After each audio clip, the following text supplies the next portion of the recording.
In the village of Ubara, life moved with the rhythm of the sun and the river. It was a place of familiar routines where every face had a name and every sound had a meaning. For years, the weather itself was a gentle friend. The people of Ubara lived in a beautiful balance. They farmed, they fished, they raised families. The idea of a storm was just an old story, a whisper from a time nobody could really remember. This was a day like any other, until the sky began to change. It began as a dark line on the horizon, growing faster than anyone had ever seen. The air grew still, then a cold wind rushed through the village, carrying the scent of distant rain. The first cold drops were a signal. Without a word, everyone knew what to do. The village of Ubara began to move as one, seeking the safety of their homes as the sky opened up above them. As the village emptied outside, one woman stood still inside. Her name was Neoma. In her quiet home, the loudest sound was often her own breath. She had no husband to share the worry with, no children to hurry to safety. For her, the storm was not an interruption to family life, it was just weather. She watched the rain paint rivers on her window. She listened to the wind's song. And then, woven into that wild song, she heard a different note, a sound that did not belong to the wind or the thunder.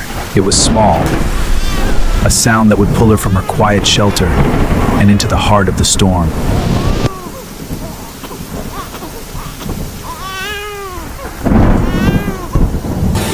That cry! Who leaves a child here?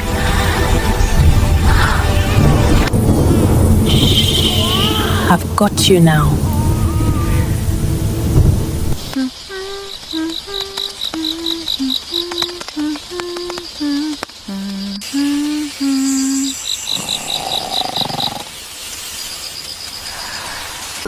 Neoma, woman of steady hands and lonely heart, you have found what I left for you.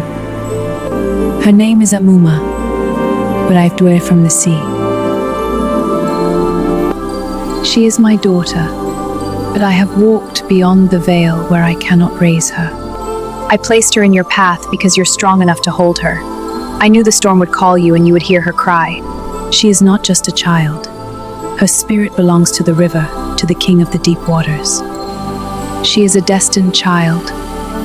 Her body will walk your land. And she will see things others cannot. This is both a gift and a great weight I place on you. Love her as your own, for she will love you fiercely. Protect her when her strangeness frightens others.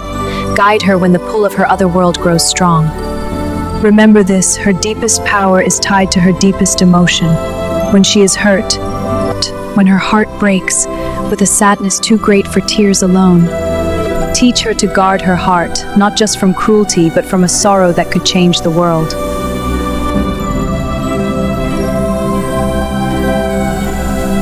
Thank you.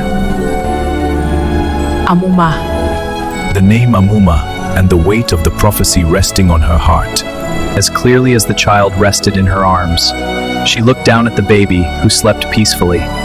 And knew her quiet life was over. She was no longer just a widow. She was the keeper of a destined child.